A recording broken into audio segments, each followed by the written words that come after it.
I'm Colin, And I'm Megan. and this is Pet Sitter Confessional, an open and honest discussion about life as a pet sitter.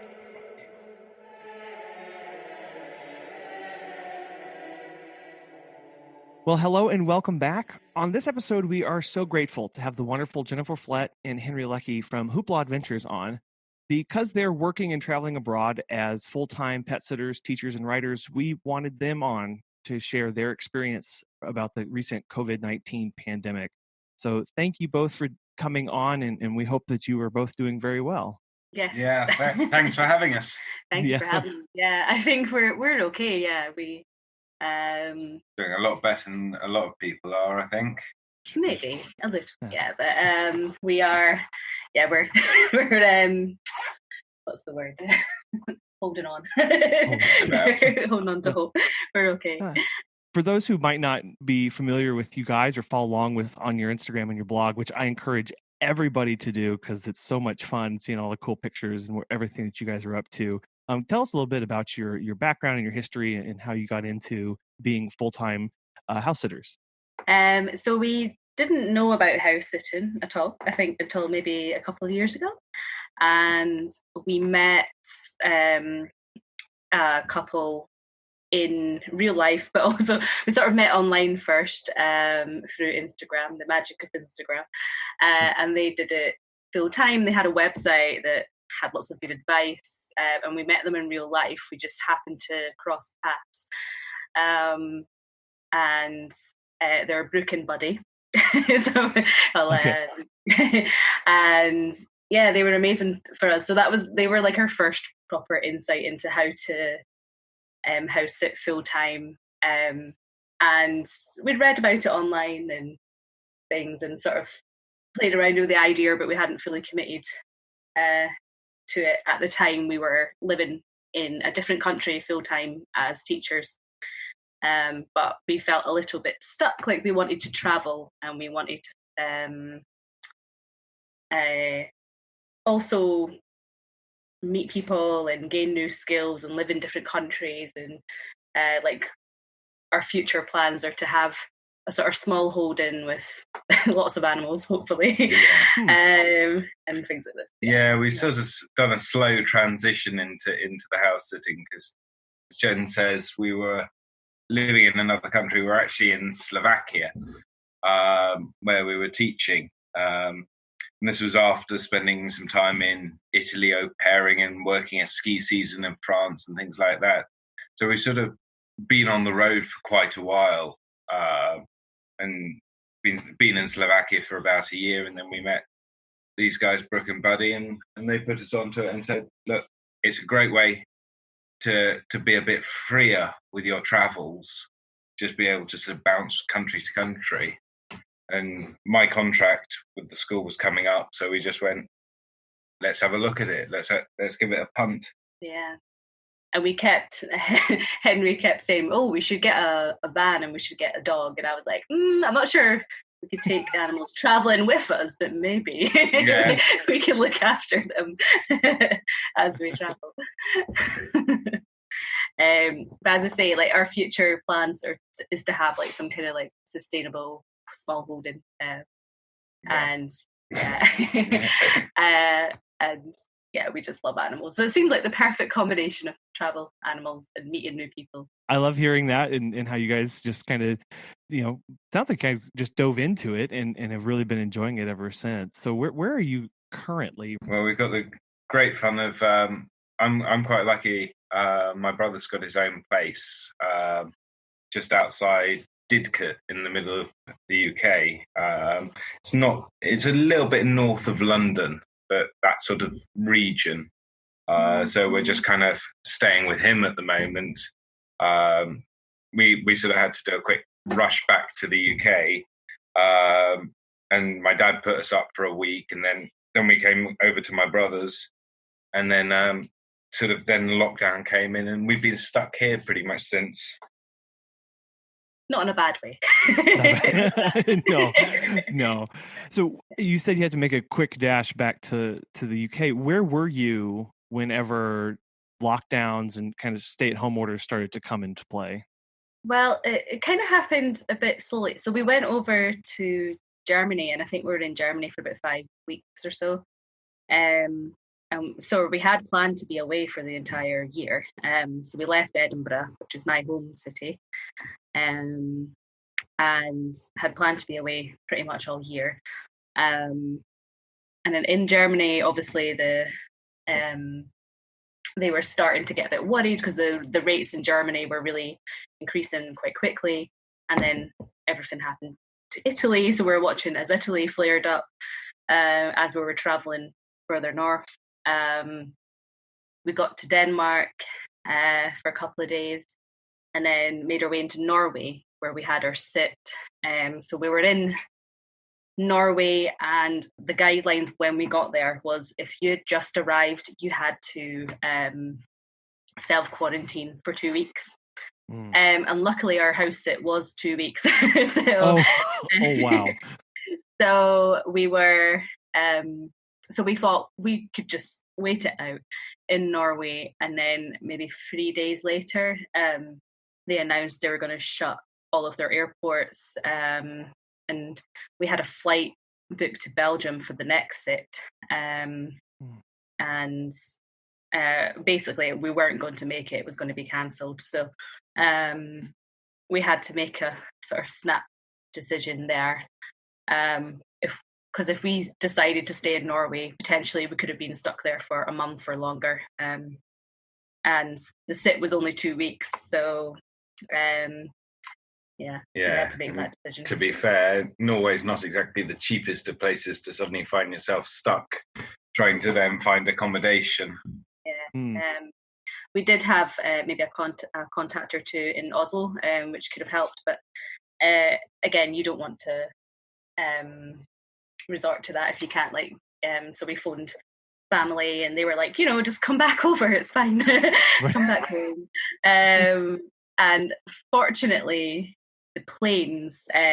So basically, they said the flights were going to stop, and the airports were going to shut entirely. The next day, basically. So there was a huge panic for flights, and we were booking the flights and watching the prices just climb and climb and climb, and we were like, it was getting to like £400 or £500 to get back. Wow. To get back. So it's not that far, it's only a 2-hour flight or 2.5 hour flight. So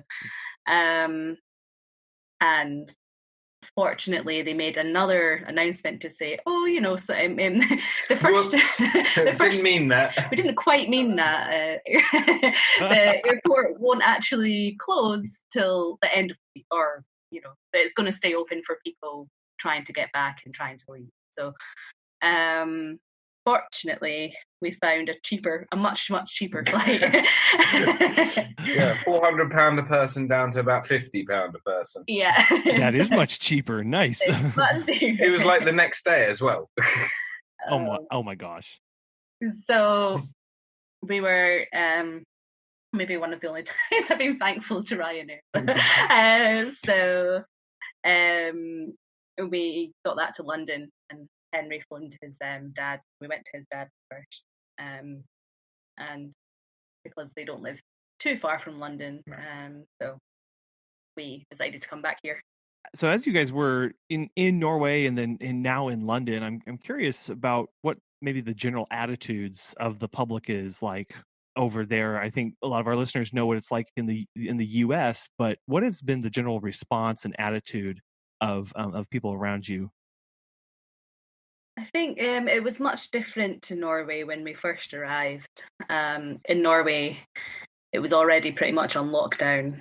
And when we got back to London, there were still hordes of people out in the street, and there was still, it was like, I don't know, it was really strange. All the shops were open and everyone was just walking around like it was completely normal.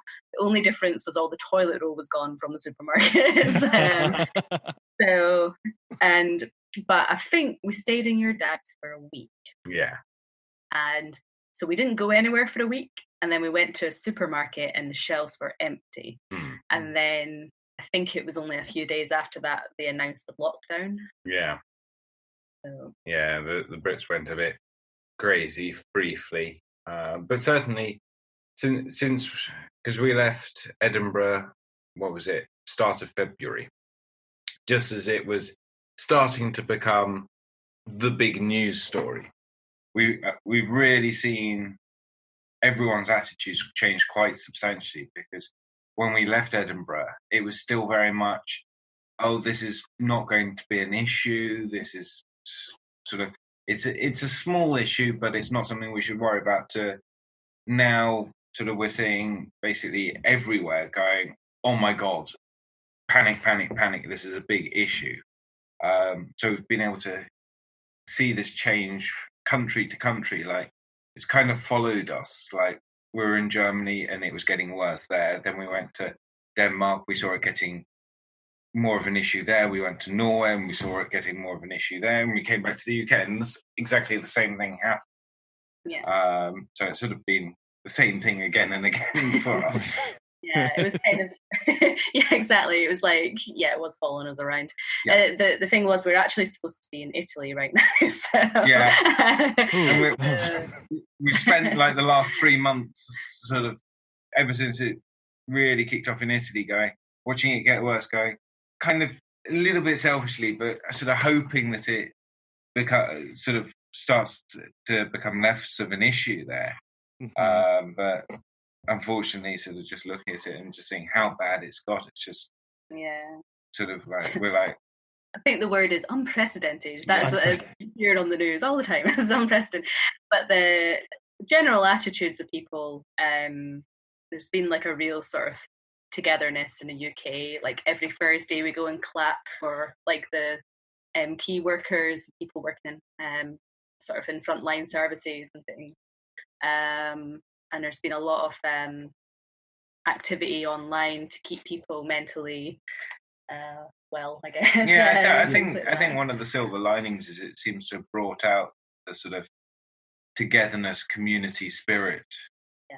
And people are very serious about it as well. So everyone most people seem to be taking it very, very seriously. Yeah, it's quite interesting going to the supermarket and seeing people queuing around the car park. Everyone keeping at least 2 meters apart, and you've got this huge queue going around the whole length of a car park. Our favourite thing to queue. Yeah, sure. Love a queue. Yeah, love a good queue, right? Now we can queue for everything. It's great. Yeah. So you touched on it a little bit of kind of that you weren't able to be in Italy right now. How far out has your travel schedule been impacted, and what does that look like for you guys as you look towards the future as far as your travel? It's pretty much, I would say, maybe it's pretty much demolished it. Jen's a great planner. She loves planning everything. As she said earlier, she literally planned this entire year out back in about October time. Had everything planned and organised. And we're supposed to be in Belgium for a bit. That went, because we had to come back here. Italy now, in a couple of weeks time or so, we were supposed to be going to the Czech Republic. We're still not quite sure about that, but that's probably knocked on its head. And then I think we had Bulgaria for 3 months over the summer, which is also completely up in the air at the moment. We really don't know what's going to happen about that yet. Yeah. And then the only other thing, we had Greece for a month at the end of the year, which may be okay, but it depends how the guy's doing. He's actually the only one that's not been in touch, so maybe he's thinking it's still quite far away. Yeah. So, but with everyone else, we've been in touch. We've been chatting to, and obviously they don't know what they're doing, so Right. Nobody knows what they're doing, so it's just a wait and see situation. I think that's why everyone's sort of in that position of not really knowing what's going on one day to the next and just waiting to see what the next announcement's going to be. Yeah, and that's a really hard place to be in, of just waiting. And that, because you've got to wait on for you guys to find out information, but also the homeowners and everybody that's waiting on their piece of information or the government to release new guidelines, and those obviously aren't going to match up across countries, so that makes that whole process a lot more complicated for you all. And with all that turmoil, what's it been like going through this together as changes have taken place? Stressful. Together. I think, in a word. I think, yeah, it was like, I mean, we're okay. We used to work together a fair bit, like a couple of years back. Like we used to manage together, manage bars, and then managed a hotel together. So we are used to dealing with very stressful things together. We're also used to being stuck with each other 24/7 as well. We are sort of we're very used to living sort of under each other's heels pretty much. So it's not like we're used to having our own space and going, oh my God, we need space, and we can't get space because we're stuck in a house. We are used to that. We have our own things that we go off and do. Jen will watch what I call trashy TV on her laptop, and I'll go off and watch what she calls sort of nerdy TV. And we have our own things that we can do while still being together. Yeah, we still kind of we have actually we're lucky where we are because we can each have a room to work in. So we pretty much just work a normal schedule throughout the day in our individual rooms and then get together at the end of the day and have dinner and have chats and watch TV. So keep it as normal as possible. Many people are finding themselves in a situation where they're not used to being around somebody else 24/7. So do you have any advice for people who find themselves in that situation and are getting ready to and are being driven crazy? Find those things that you can go off and do on your own. Don't be afraid to go off into another room or just put something on with your headphones on or something and just take time for yourself. Even if you're sat next to the person, you can be in your own little world and just have that bit of space, because it can get very difficult. But also take time to be together as well. So, quality time together. Have a date night. We've thought about recreating Italy because we can't be there. So we're thinking this week we might have like a night where we recreate Italy with wine and food and music and set the atmosphere of Italy. Just wee things like that. I think keep you sane. Yeah, just things to keep things exciting and almost sort of distracting you from the monotony of 4 square walls. Yeah, and keep in touch with family and friends as well. I'm always on Zoom calls or something, or house party with friends. Like we do pub quizzes with friends as well. You've really got into Netflix party with your family. Yeah, we do that. Yeah, there are things out there that we can still do together, even though we are physically apart. And that's, I think about what this would have looked like even 10 years ago, 20 years ago, without the ubiquity of the internet or a lot of those things. It would be a very different feeling right now. So I'm very thankful that we do have that available to us. Very thankful for that too. Yeah. I mean, I'm looking at spending my 30th probably under lockdown. It's in a few, 2 weeks time. So it's not exactly what I had planned or envisaged. Yeah, you were looking at some big trip to America or something like that. And of course, that's all gone up completely in smoke now. So it will be, but my friends have suggested that we have a party via phone. I don't know what the latest on that was. The last time I heard, there was a suggestion of a drag night. Getting dressed up and doing karaoke. Yeah. Is, what we're gonna do. You've written about recently how you think this is going to change the house sitting world. So I was wondering if you could share a little bit about that and where you see some of those big changes taking place. Well, I think it's something that could go one of a few ways. Like, firstly, sort of, it's going to have a big economic impact around the world. So I think a lot of people may not go on the big holidays abroad, especially for long periods of time. So obviously there'll be a lack of sits then for sitters to go and do. But also I think some sitters will be scared out of traveling. So I think you could find sort of the number of sits and the number of sitters reducing. So whether that means maybe more sitters per sit applying, or whether it's the other way around, it's difficult to say. But it's. Do you want to add something? No. I was just going to say, I think that, yeah, definitely. There's no way that the world will not be changed after this. There's, it just will. The world economy will be affected. Yeah, and I think travel overall might be affected. Yeah, we would hope that it would get back to normal at some point, but yeah, I think in terms of being realistic, we really have to think about what we'll do now. Yeah, certainly short term, over the next sort of 2 to 5 years, I think it's going to have a significant impact. Yeah, or just even like initially, like for the first 6 months, or for the next 6 months of the next year, we'll probably have to think. Maybe we'll have to put off some plans, or maybe rethink, because our initial plan was to go to America and Canada next year. But so we'll see how that goes. But we had envisaged a year of travel in Europe first. So try to finish ticking off the European countries. So, which there's a lot of. So, yeah.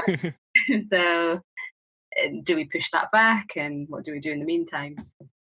We are lucky to work online, as we work as teachers. I also work as a writer, so we have a couple of incomes that we can do remotely. So, but and obviously that's great for full-time house sitting lifestyle. But if we have to think about settling down, that will affect what we do. Yeah, right. Yeah, our whole income's kind of based around being able to travel and live cheaply, sort of rent-free kind of thing.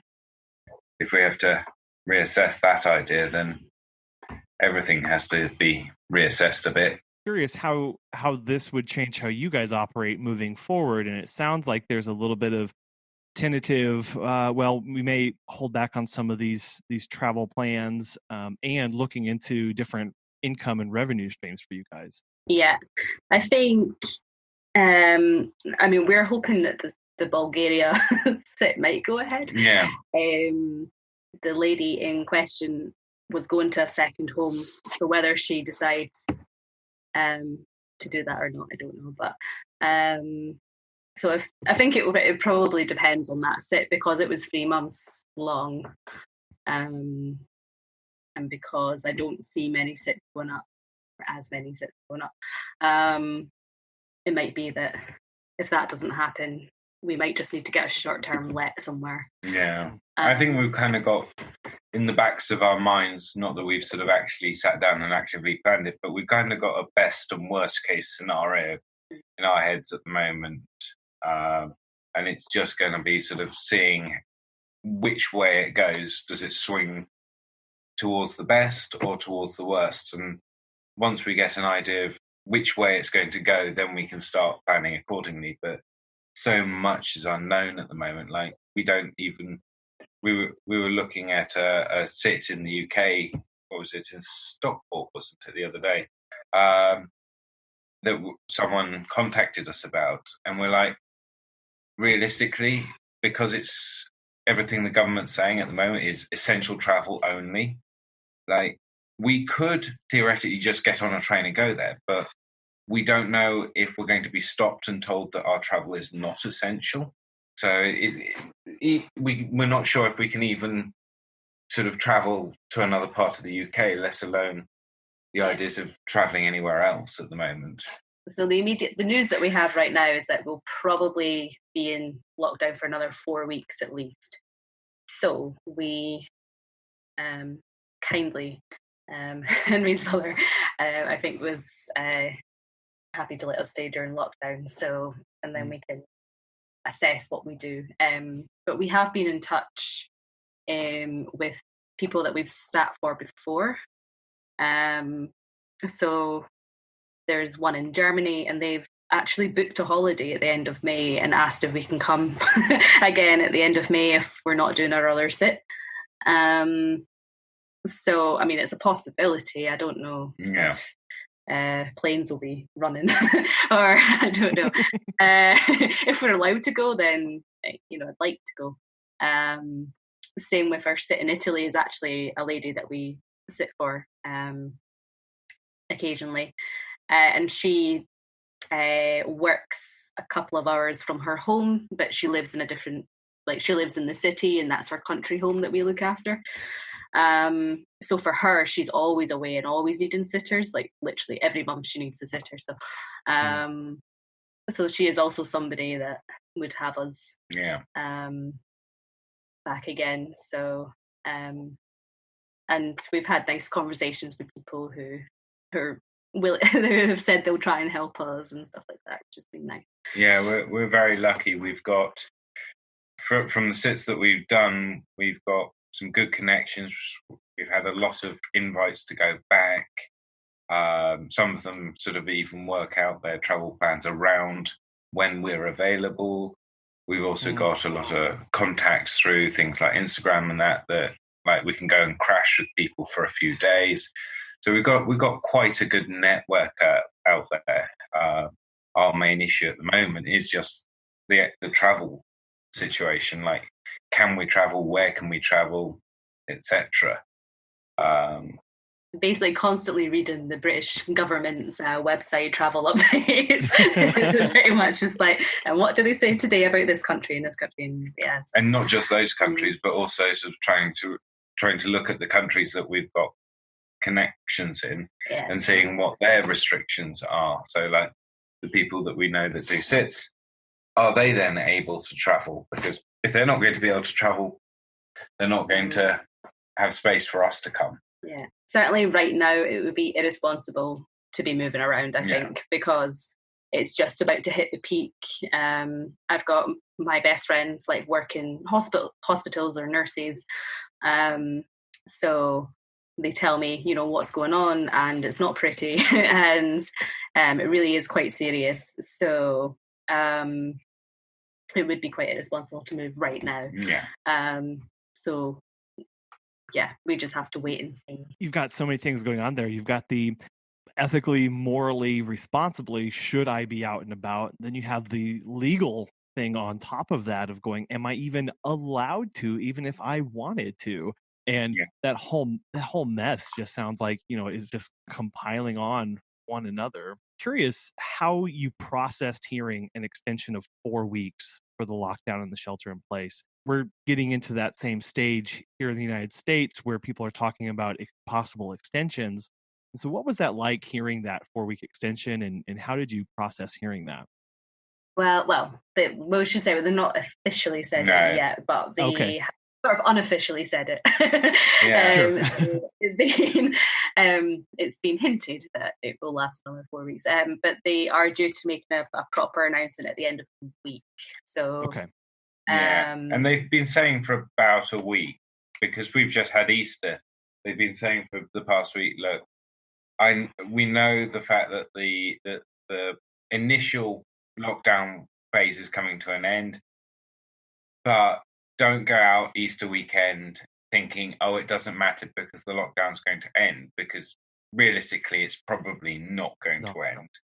We're just not, we're still like deciding, and we'll make the announcement later. So don't go out and be silly. I'm I'm sort of taking the slightly approach of I'm looking at sort of what's happened in Italy, what's happened in China, and sort of seeing that their lockdowns have gone on for months. So when they said an initial 3 weeks, I was like, yeah, but it's not going to be that. I've been working the whole time the fact that it's going to be probably 2 months at the bare minimum before we can really start thinking about traveling again. So for me, it's not much of a surprise. Just because I've been prepared for it the whole way. Yeah. And for me, like I say, like my friends are nurses, and my mum has lots of works in healthcare and has lots of friends that work in healthcare, and they've all pretty much been saying that the peak has not yet hit, and they expected it to hit this week and it hasn't, and it keeps increasing. Yeah, so for me, I kind of known from speaking to people that I don't think this is getting much better. And certainly if you read the news reports every day, it's not getting much better. In fact, the forecasts for the UK aren't very good at the moment. So I think there's been forecasts to say that by the summer they expect maybe 60 to 66,000 people to die in the UK. Yeah, I think we're still a way off that, I think. Although the social distancing has been helping, certainly. But yeah, there's a lot of issues at play here. So yeah, not totally unexpected, I would say. But, sure. But yeah. Yeah, so I'd say to anyone in America, like, don't start thinking that, like, I like if I was sensible in America, I'd say like maybe the restrictions would be removed just in time for 4th of July kind of situation. Like that's what I would be planning for. I wouldn't think anything too much sooner than that if I was honest.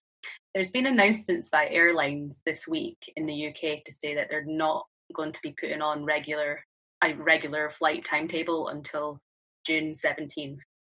So I think that's probably a good idea. Yeah, that gives you an idea why I say 4th of July is sort of a good time frame for you guys. Yeah, that helps put it into perspective as just far as the continuing impact and ripple effect throughout everything and just how long it's going to take to bring things back online and slowly turn everything back on again. That's assuming that they sort of do a quick reduction in the restrictions.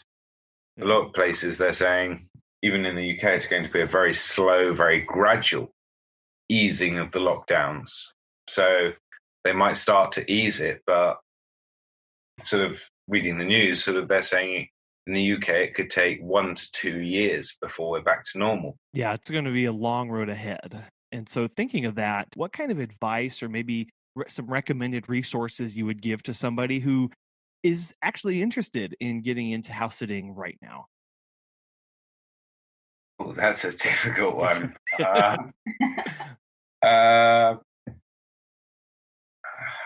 Well, I would say if you're like us, you're stuck in a house, not much to do. Go out there, do research, read blogs like sort of ours and other house sitters, and get a feel for what it's like. Because it's not a lifestyle for everyone. Like we sort of do it. We made the choice. We accept everything that comes with it, like the insecurity of not having anywhere to live, which is what's really affecting us. But take this time to do your research and think: is this something for me? Is this really how I want to live my life over the next however long? And certainly, don't do it for the wrong reasons. But I think some people, not saying there's some people that maybe just think about the travel aspect, but do it for the love of animals first. Yeah, it is a serious commitment to go and look after someone else's house and their they're family members essentially, because that's what pets are to people. You can't be very blasé about the whole situation. You have to take it very, very seriously. So yeah. And we obviously use your podcast. It's a good resource. House Sitting magazine was really good for us when we first started. Obviously it's a free resource as well. Loads of helpful advice in there. And getting also what took a while for us, if you're just starting out, to get references from people. Chase people up for references. Like we had our landlord and our former employer and stuff like that. Actually, that's a point. If you have any friends or family that you can maybe do a bit of pet sitting for, get some experience that way. But also then when you do sign up to these services, they can give you a reference about it. So having that sort of string in your bow is also helpful. Yeah, that was our very first confirmed sit. Was my mum's friend who had a cat, and she was going away for a few months traveling, and that was back at home, so it was kind of a at home sit, whereas the rest of her sits have basically all been international sits. But that was a good starting point, and actually that was the best piece of advice that we took before we started, was to like find something local and maybe do it occasionally, or volunteer with like a dog or a cat shelter or something. That's some other things that we've done as well before we started. So also, don't be sort of like, make sure that you know what animals you are comfortable looking after, because one of the first sits that we actually did was our Italy sit, where we had to look after alpacas. What? yeah, we had to look after 3 alpacas. And bees. And bees. Yeah. So and the one that we're supposed to be doing in the Czech Republic soon involves sheep and goats and ducks. So you really need to also work out and be comfortable with what animals you feel you can look after.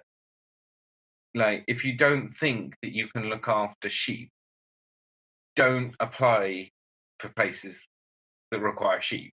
You have to, like, you don't want to turn up and they go, okay, so this is the horse and this is what you do with it, and you're like, oh my god, I can't cope. Yeah, but I don't like horses. What? Yeah.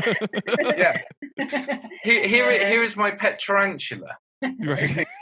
And you go, I'm afraid of spiders. That's not going to work. Right. We do actively look for the weirdest sits. It sounds like it. I'm starting to pick up a pattern. But taking like a challenge. Well, it's because we want to learn a lot. We want to learn about having a small holding, so we tend to try and choose places that are like remote or. Yeah, and I also have a history of weird animal pets. Yeah. I've over the years I've kept snakes and bearded dragons and tarantulas and rats and So using this time that to do all that in-depth research and start looking into references and start thinking about, like you said, I love, like, that's just golden of what would you like to take care of, but I think more importantly, what would you not like to take care of? Like what's the absolute cutoff of acceptability for you? And spending this time really thinking about those, so that when opportunities come up, you don't have to deliberate them. You can just say yes or no, and you already know going into that. Henry doesn't like horses. So what were we talking? Yeah. Oh, okay. I also have no clue what to do with horses. Like, but like, I can kind of deal with one horse, but if it's like a small stable and there's like 6 horses, I can't cope. He finds them unpredictable. So for that, Like I don't know what cut off for me. I'm not sure. I'm not sure. Maybe a tarantula. To be honest, I'm not that. Yeah, but then I would look after it. Right. I think as long as if it's not something we've looked after before, I think as long as the homeowner is willing to take time to carefully walk us through what needs to be done to look after them and kind of give us that information, that training, I think we're pretty much game for anything that anyone could possibly have. Yeah. I think sort of maybe something like a Bengal tiger or something might be a bit of a challenge to look after. But other than that, I'm not sure there's something. I'm too sort of crazy. Like I'd say yes to pretty much anything. I mean, we looked after 11 cats in one house recently. You were literally herding cats. That's a crazy. Yes. Never has that expression ever been so apt as when we were trying to sort them out at dinner. 11 cats, 4 of them on medication.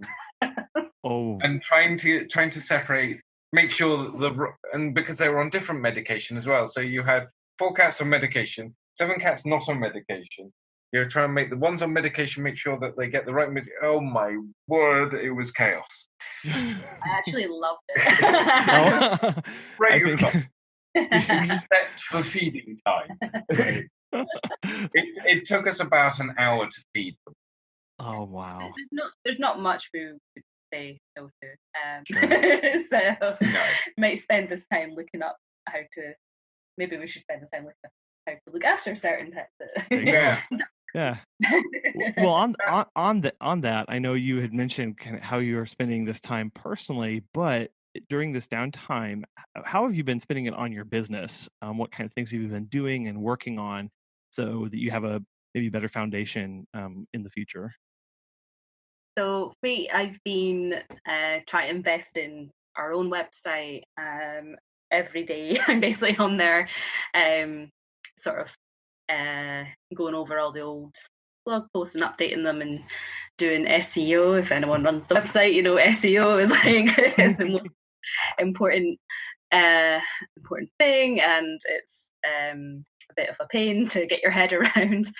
And I've signed up to Skillshare to try and get my head around fiddly bits and bits I don't understand. I do have a brother that he studies web design and things, so he is supposedly helping me. As brothers do. Yes, I'll do that at some point. So, he's supposed to be helping me. And for me, we've also been keeping in contact with previous sits and things, like people getting little updates on how they're doing, and sort of maintaining those relationships has been quite important as well. And we have still been applying just on the off chance. And as we said, it's actually the 11 cats. The 11 cats have asked us back in May, so very nice of them. So we're thinking about if things don't pan out. Yes, pretty much what we've been doing, and Henry has been working crazy hours as a teacher. So we're both self-employed, freelance sort of. Freelance. Henry works for a couple of different schools online, so you've been sort of getting more and more lessons and filling up your week. Sure. It's to the point where sort of sometimes it's difficult to get a day off, sort of thing. So I'm sort of being badgered to make sure that I take sufficient time off, so that I don't work myself into the ground. Yeah, we try to at least take a couple of days off a week and chill out, really. Because we end up kind of working all day. When you're just self-employed, you end up working all day or longer hours than you sort of Yeah, especially if you're stuck with nothing to do. You're like, well, I work online. I choose my hours. Why don't I work an extra couple of hours a day, or why don't I work 6 or 7 days a week rather than 5 days a week? And suddenly you're into that routine, and you're like, I haven't had a day off in 3 weeks.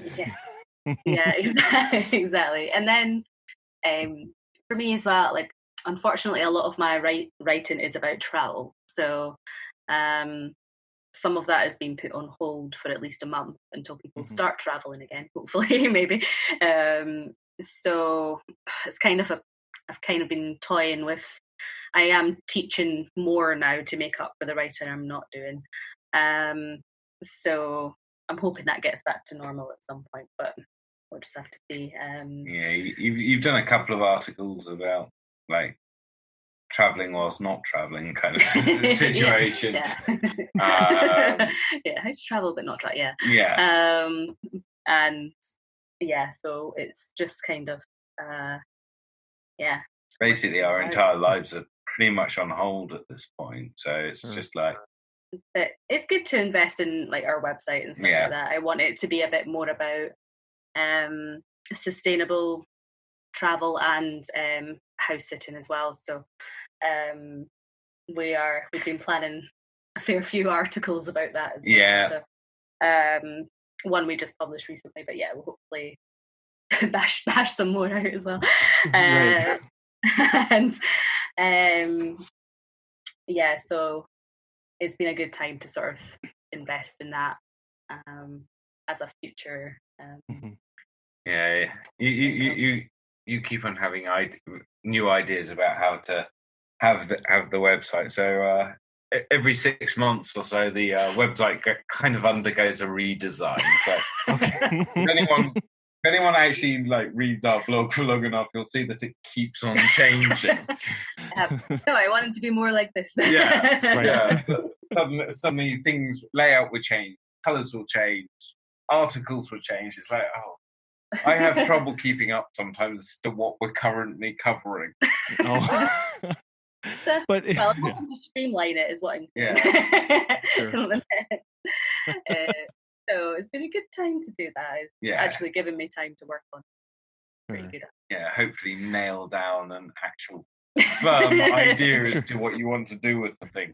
Exactly. For now, anyway, you know. For the next like 6 weeks or something. Good run. Well, I want to thank you two so much for coming on today and sharing your story and how you think this is going to change the house sitting world, and even the advice that you had for people who are looking into getting into this. I really appreciate that. Both Megan and I are glad that you guys are healthy and well and are doing okay. If people are interested in following along with your work and want to see the latest design of your website this week, how can they check you guys out and follow you along? I'll let you do the plug.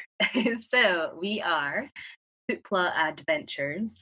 It's hooplaadventures.com is the website. That has not changed, I can say, and it will not change.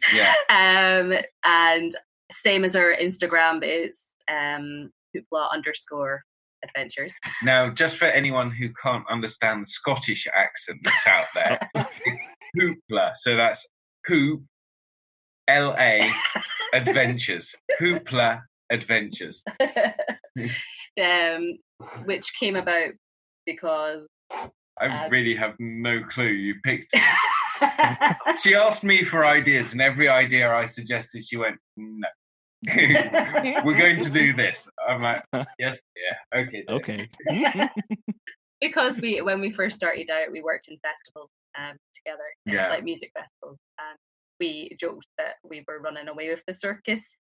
And I quite like the saying, it's a load of hoopla. A load of hoopla. Oh, I love that. That's and wonderful. I was like, it's kind of, we are nonsensical. There you go.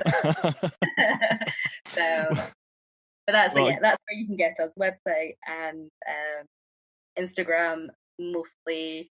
We do have a Pinterest as well, also Hoopla. Yeah, and Facebook. Yeah, I think shouldn't forget. No, never forget the Facebook.